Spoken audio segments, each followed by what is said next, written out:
폼페이오가 4차 방북을 하고 평양 갔다 온 다음에 냉전 70년 냉전 체제의 해체, 더 나아가서 또 뭐라고 그랬습니까? 참 온갖 찬사를 했죠. 동북아의 정치 지형에 거대한 변화가 온다고 국민을 홀렸습니다. 좀 멍청한 국민들은 거기에 홀려서 또 지지율을 70%니 60%니 올려준 건지 스스로 올라갔다고 발표한 건지 그건 모를 일입니다만은 지금 다시 이제 50%대로 떨어지기 직전입니다. 그래서 이런 사기는 쳐봤자 시간 지나면 다 들통나는 겁니다. 그리고 미국하고 북한하고 폼페이오 4차 방북 이후에 무슨 중요한 합의를 했다. 공개하지 않은 뭐가 있다 뻥을 쳤지만은 공개하지 않은 뭐가 없습니다. 제가 올해 안에 그 다음에 미국 선거 전에 미북 회담이 이루어질 가능성이 별로 없다 이렇게 말도 했고, 또 더 나아가서 트럼프가 북한에 지금 살라미식 핵신고를 받아주면서 타협을 할 것인가, 그게 관건이었는데 북한 스스로가 유리하다라고 생각을 해서 그 정도를 했으면 트럼프 코를 끼웠을 건데 북한이 미국의 폼페이오의 간청에도 불구하고 그걸 또 걷어차버렸어요. 그래서 한 나라가 안 망하려면 하늘이 좀 도와야 되는데 좀 도우고 있는 거 아닌가, 이런 생각이 좀 들고 있습니다. 그래서 미북 정상회담이 지금 올해 안에 하기는 틀렸고 해를 넘겨서 내년에 이렇게 개최될 가능성이 커져 버렸습니다. 그러면 문재인이하고 김정은이가 4월 27일 판문점 회담에서 이야기를 한 내용은 어째 되는가? 그거는 물 건너가는 거죠. 연내 종전선언을 한다라는 거는요. 미국의 트럼프가 김정은이를 만나주지도 않는 마당에 연내 종전선언이 되겠습니까?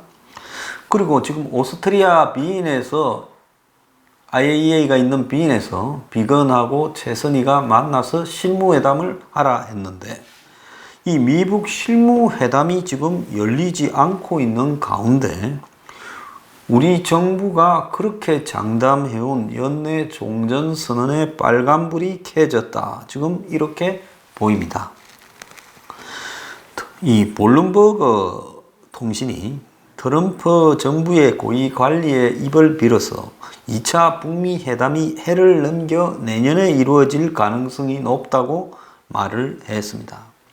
로이터도 전날 미 고위 관리가, 그러니까 20일쯤 미 고위 관리가 트럼프 행정부에서 미북 회담이 올해 안에 이루어지기는 어렵고 내년 이후에 열릴 것이다 라고 말을 하고 있습니다. 그래서 올해 정상회담은 물 건너 갔다라는 겁니다. 그러면 미국이 지금 뭘 지금 하고 있느냐? 제가 봤을 때 김정은이한테 배워가지고 미국도 살라미식 연기 작전을 펴고 있다고 봅니다.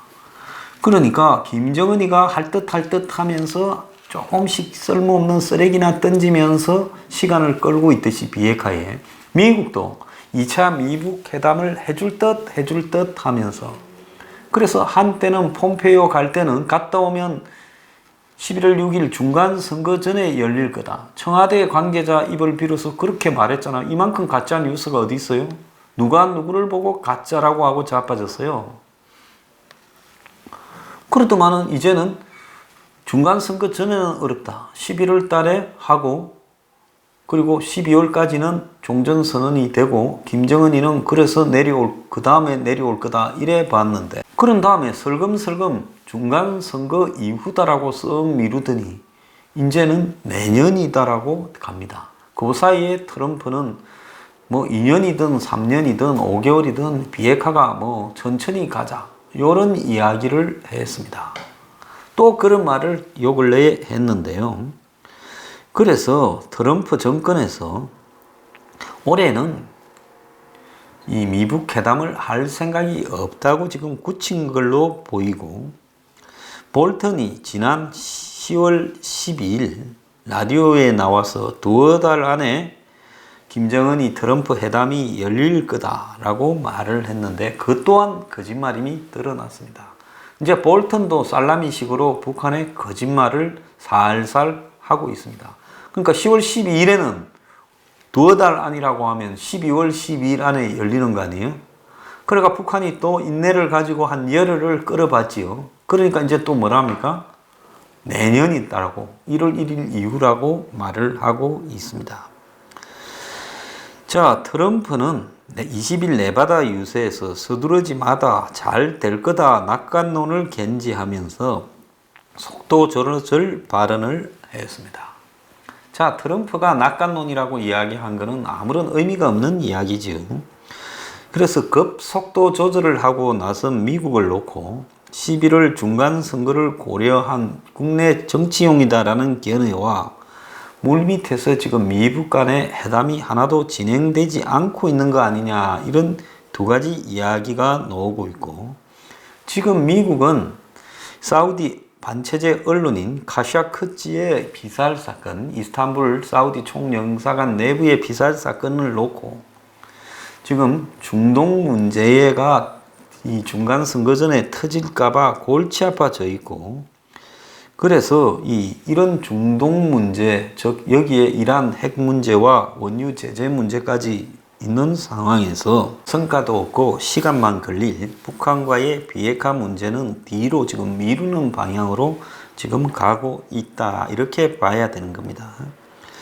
자, 북한이 지금 미국에다가 자신들은 핵 신고나 검정 사찰은 안 받으려고 하면서 종전선언 플러스 알파를 지금 요구하고 있는 것도 미국이 협상이 잘 안 될 것 같아 보는 것이고 그리고 폼페이오 방북 이후에 곧바로 열려서 미북 회담 날짜도 거기서 잡게 되어 있었던 최선희 비건 회동도 지금 아직 열리지도 못하고 있는 겁니다.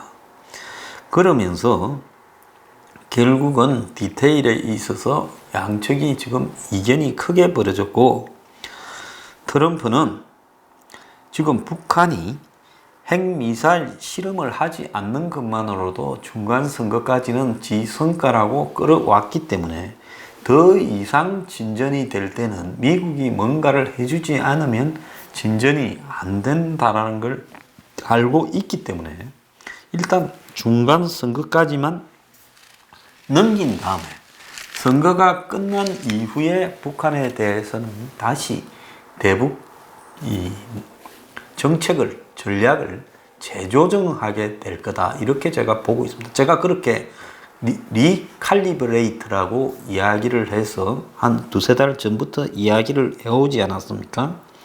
그래서 트럼프가 뭐 김정은에게 서로 신뢰가 있다 믿고 있다 잘 될 거다는 건 그건 전부 그냥 참 파티에 가서 여성을 보고 이쁘다 우아하다 이야기하는 거하고 똑같은 수준에 불과한 하나만한 이야기인 겁니다. 그래서 지금 폼페이오는 선거 전에 북한이 사고 치지 말라고 김여정이하고 만날 수 있다.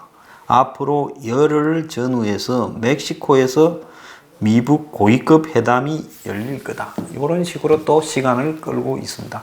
참 미국 놈들이 배우기는 빨리 배워요. 북한한테 벌써 다 배워가지고 미국도 지금 살라미식으로 지금 하고 있습니다. 자, 트럼프는 이 네바다에서 열린 유세에서 미국이 북한과 전쟁을 치르려 했는데 지금은 잘 될 것이다. Take your time, 즉 여유를 가져라고 말을 하고 미사일 핵 실험 발사도 없고 인질도 돌아왔고 이렇게 말을 했습니다. 그러면서 북한 문제에 엄청난 성공을 거뒀다라고 말하며 지난 70년간 누구도 못한 일을 자신이 서너 달 사이에 해냈다라고 이야기를 하고 그리고 수천만 명의 목숨을 지켜냈다 이렇게 말을 하면서 북한 문제에서 협상한 지 3개월밖에 안 됐는데 부정적이거나 실망하지 마라 말을 하면서 김정은과 좋은 관계에 있다라고 말을 하고 있습니다. 자, 제가 며칠 전에 백악관에서 켈리하고 볼턴이 지금 미국으로 진격해오는 온두라스 난민 4천여 명 이상의 형진, 멕시코를 거쳐가 온두라스가 한 10년 전에 쿠데타 일어나서 군부 쿠데타, 좌파 정권을 전복을 하고 그 다음에 좌파 정권에 또 게릴라 싸움을 하고 그러면서 폭력과 마약 부패의 온상이 되었습니다. 그러니까 온두라스에 못 살겠다라고 하는 젊은이들과 전직 국회의원까지 포함해서 그냥 이 캐러반 행진을 벌이고 있어요. 미국까지. 우리 미국 가서 살겠다고. 그래서 처음엔 150명이 시작했는데 그게 점점 숫자가 늘어나가 며칠 전에 4천 명이 넘었으니 이제는 한 10,000명이 될지도 모르겠습니다. 그게 지금 멕시코 국경으로 향하고 있어요. 그래서 멕시코를 관통을 해서 이제 미국까지 들이닥치겠다는 겁니다. 그러니까 미국 국토안보부 장관, 그의 켈리가 하다가 비서실장이 되면서 켈리 밑에서 차관하던 여성을, 부장관하던 여성을 시켰는데 장관으로 그건 이제 제대로 대처하지 못하고 있다고 볼턴이 이야기하면서 둘이가 이제 막 말싸움을 공개적으로 했는데요. 지금 예스맨 폼페이오가 노맨 매티스에 승리했다. 이거 앞으로 한반도의 운명에 어떤 영향을 미칠 것인가 이런 기사까지 나오고 있어요. 그래서 미국의 외교안보팀에서 파워게임에서 트럼프 말과 지시에 무조건 따르는 미스터 예스맨 폼페이오는 승리했고 패자는 미국의 국가 이익과 안보를 내세워 트럼프와 맞서왔던 매티스 국방장관이 패자가 되었다.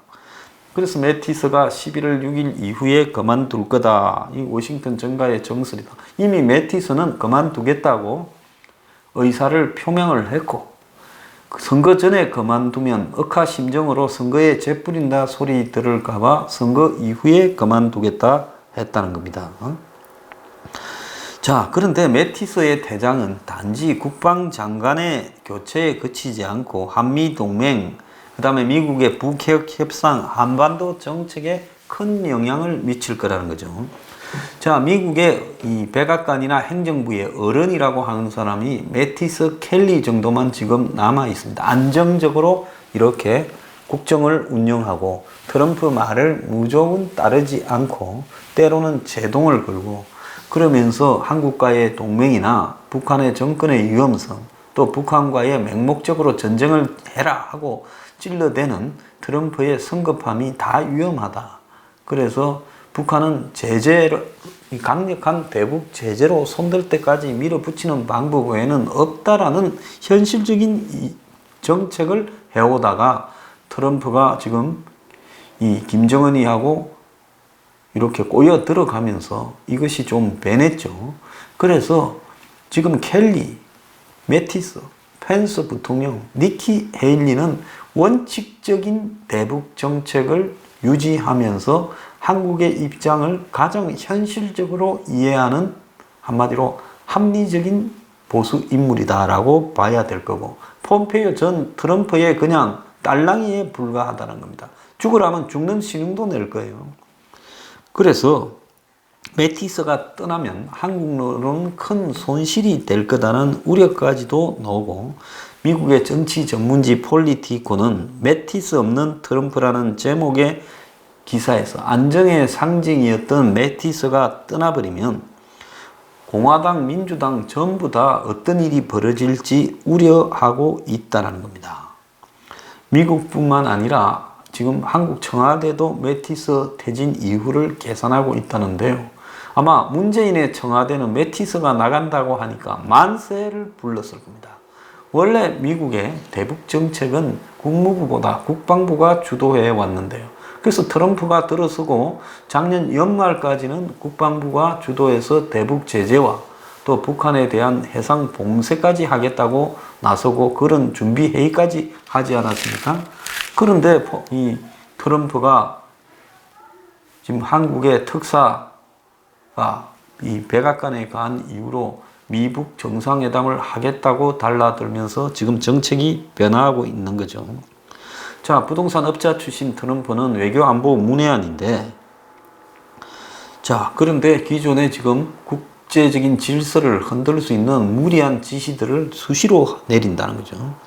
그래서 밥 우드워드의 공포 트럼프의 백악관 책에 따르면 매티스가 트럼프에 맞서 한미 동맹 수호자 역할을 해왔다는 겁니다. 그런데 이런 부분이 지금 빠져버리면 어떻게 될 거냐. 트럼프가 지난 1월 19일 문재인과 전화통화에서 FTA 폐기를 통보하려고 했고, 매티스는 이를 막으려고 김정은이 우리 안보의 제일 위협이고 한국이 동맹국이기 때문에 필요하니까 그러지 말라고 설득을 했고, 또 한국의 사드 배치에 10억 달러를 쓰는 부분에 화를 내면서 사드 철수를 지시했을 때 한국의 사드를 배치한 게 아니고 한국을 위해 한국이 우리를 돕고 있고 우리가 필요해서 사드를 배치했다고 설득을 했고, 트럼프가 올 1월에 중한미군 철수를 주장했을 때도 매티스가 이를 막았고 3차 대전을 방지하기 위한 용도로 있고 철수하면 우리가 동맹국의 신뢰를 잃을 거라고 했습니다. 그런데 트럼프가 주변국의 상황을 이해하는 합리적인 보수를 주장하는 매티스를 제끼고, 지금 볼턴도 강경보수가 지명하는, 아직도 볼턴이 붙어 있는 걸로 봐서는 볼턴도 트럼프의 충성을 폼페이오만큼은 아니지만 바치죠. 자, 그러다 보니까 또 합리적으로 대북 제재를 이렇게 강화하는데 앞장을 섰던 니키 헤일리도 물러나 버렸지 않습니까? 그리고 틸러슨 국무장관 같은 경우에도 매티스와 조율을 하면서 매티스 의견을 받쳐주었었는데 쫓겨나버리고 트럼프 딸랑이로 바뀌었죠. 자, 맥마스터도 쫓겨나버렸어요. 그래서 지금 다 쫓아내버리고 그 자리에 자기 말만 듣는 사람을 앉혀버리니 이제 매티스는 외교 안보팀에서 외톨이가 되어버렸고 더 이상 버틸 수가 없고, 그래서 트럼프는 매티스 후임으로 자신의 변덕에 잘 복종하는 예스맨을 앉힐 거다라고 이야기를 하고 있습니다. 그런데 지금 폼페이오는 트럼프가 하라면 그냥 시키는 대로 하는 딸랑이라고 지금 나오고 있으며, 그야말로 스스로는 김정은이가 비핵화를 하지 않을 거라고 너무 잘 아는 북한 비핵화 해이론자의 대표적인 인물인데, 폼페이오는 또 신념적으로는 종교, 인권, 자유수호 등에 앞장서는 복음주의파 기독교 인물인데, 그런데도 불구하고 이 폼페이오가 북한의 인권 문제를 한마디도 하지 않고 있다는 겁니다. 자, 그래서 지금 폼페이오는 끝까지 쫓겨날 가능성이 없다. 그래서 이 폼페이오는 트럼프가 시키는 대로 그냥 하면서 한반도의 상황을 더욱더 불안정하게 만들 가능성이 많다는 겁니다. 자, 이 폼페이오가 미국의 소리와 인터뷰에서 열흘쯤 뒤에 북한 관리와 만나 2차 미북 회담을 할 거고, 자, 그리고 여기서 또 다른 거대한 또 도약을 할 것이다 라고 이제 말도 비슷하게 뻥을 치고 있습니다. 트럼프처럼. 자, 그런데 언어가 김영철에서 김여정으로 바뀌어서 김여정이 곧 방미를 하지 않겠느냐라는 이야기까지 나오고 있습니다. 자, 김여정이 폼페이오 4차 방북에도 배석을 했는데 이번에도 미국에 가서 이 김정은의 메시지를 전달하지 않겠느냐 이렇게 지금 예측이 되고 있는데, 제가 봤을 때는 이건 별 의미가 없고요. 뭔가 하면 11월 6일 이전에 지금 시간이 얼마나 남았습니까? 지금 이제 시간이 지금 오늘이 22일이니까 그래도 한 보름 정도 남았으니까 이 동안에 북한이 사고를 칠까봐 열흘쯤 뒤에 만난다라고 한 번쯤 해놓을 필요가 있었을 뿐입니다. 자, 결국 이 미국은 지금 북한 문제에서 중간선거 전까지 시간을 끌고 선거 이후에 매티스도 퇴진한 속에서 새로운 입장을 정리해서 장기적으로 가져가려고 할 거라고 봅니다. 자, 매티스가 쫓겨나지 않았으면 중간선거 이후에 매우 강성으로 할 수 있는데요. 중간선거에서 크게 지면 강성으로 갈 거고, 크게 지지 않고 그냥 하원을 넘겨준 정도가 되면 제가 볼 때 시간을 뒤로 쭉 빼면서 또 북한과의 시간 끌기에 트럼프가 나설 가능성이 크다, 이렇게 비춰집니다.